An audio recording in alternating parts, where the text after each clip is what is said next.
But how much was he like the glue that kept everything together? Without question, the glue. And for me, on my journey, I guess kind of my glue for ages. And before the 48 car ever came about, I met Ron up in Wisconsin when I was racing off-road trucks. He worked for the engine shop up there and was living above the engine shop that was building my engines.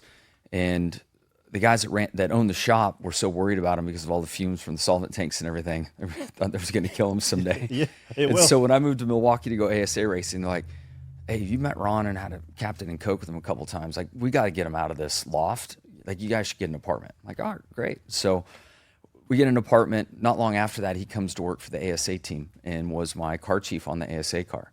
So we did our 2 years in ASA together. Was that Herzog too? Herzog. Okay. Really? And when Herzog started the Bush program, Ron came, and then Ron went with me to Hendrick. So Was it his fault the brakes failed at Watkins Glen? no, it was not his fault. Joking. We had a single master cylinder in that car. What? Yeah, Trying to save weight, or what was it? yeah. There was a engineering conceptual issue. Yeah, we're gonna lower the CG down. That way, when we auger this thing in the styrofoam, Is that the biggest wreck you've ever had in your life? It's the only time I thought I was dead. Yeah. I mean, I've hit harder, been unconscious, those moments, but run it. there's been a lot all of seen that. crashes where you're like, this is going to hurt. Dude, That's how the fast only were you time. going when we hit the fence?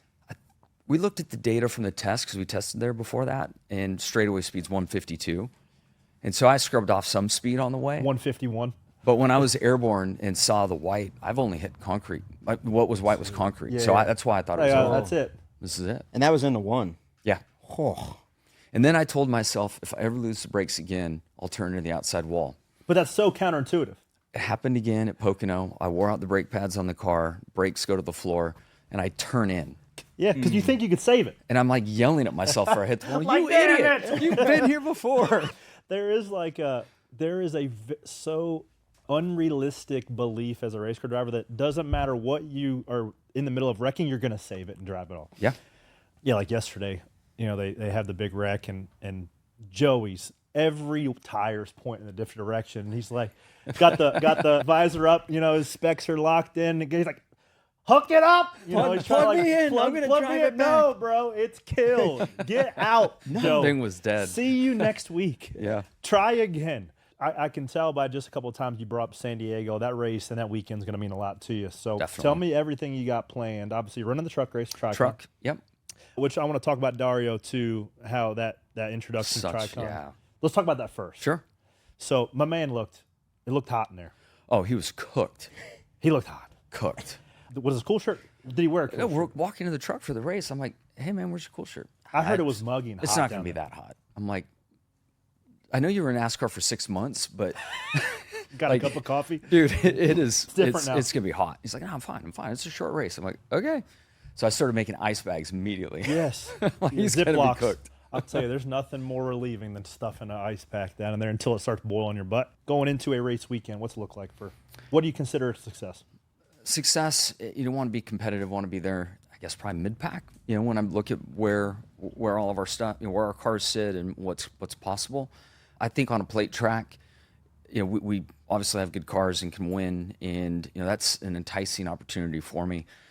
I just the amount of prep that it takes and how deep you need to be in the correlation loop to really be in the top 5 on a Sunday on a traditional track, and then the challenges we have on our pathway to independence, our simulation, our simulator, our software tool chain.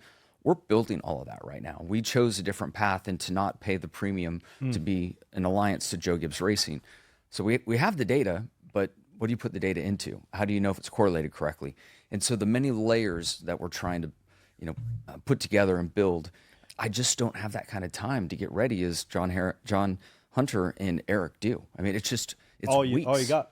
Every We day. start our build cycle 5 weeks out. So 5 weeks before the car hits the track, our guys get a shot in the sim to understand what the thoughts are. Then they come back in at 2 weeks. Then they come back in again a week out. And it's just so different now than it was. Try to give me the layman's cliff notes of what the challenges are. Let's just say JGR is the factory. 2311 is 2311 is paying the premium that you speak of. It came out, it was $8 million a year based off all the lawsuit stuff. You can see what that cost. What does the $8 million get? They have full transparency, and essentially a car build as well. Okay. So if you think of the days of furniture row racing, Yeah. a very similar situation to that. We looked at that number and felt that We can do our own. we and can build it. It'll take a few years.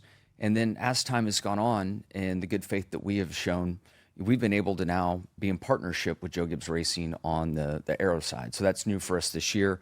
So Toyota, Joe Gibbs Racing, Legacy, all partners on the aero program. We thought that it'd be like flipping a switch and be in great shape. Yeah. As we go to dig in, there are many layers of the build and process of the car, including how you measure the car and all these aero numbers. Well, we've built a parallel path, and now all of our numbers have to be recorrelated. And so that's the journey we're on right now. We performed a little better last year on the mile and halves, but now all of that information we built in our notebook, we've literally had to throw it away and start over again. Because the way you measured the car and cataloged the car doesn't match with how you're supposedly doing it now. Yep. It's never one thing. It's always a bunch of little things. And that Stacking affects pennies, the if you will. sim. That affects the simulator. It just keeps going. The balance, yeah. And then you do all this work, and we talk about it all the time, how hard it is to be in the trenches of the mid-pack. And Yeah. it's almost easier to win, right? Like it was almost easier winning 7 championships for you than fixing a team that's in mid-pack, and then you're going to take on a third team next year with another charter. Yes. What are those challenges like? Those challenges are real, but they help us bring in more people, and we hope a deeper talent pool. And now we have more engineers. We now get 30% more on track validation, another third, meaning the driver in the loop with correlation and prep and all of that. So from a competition standpoint, you want to max it out if you can keep the lights on. From a commercial standpoint, it really is a pathway to profitability. When you look at a 2-car team and we're at 140 people, we don't need 70 more to run the third car. It's 25 to 30 more people. Yeah. So scales of economy really start making sense.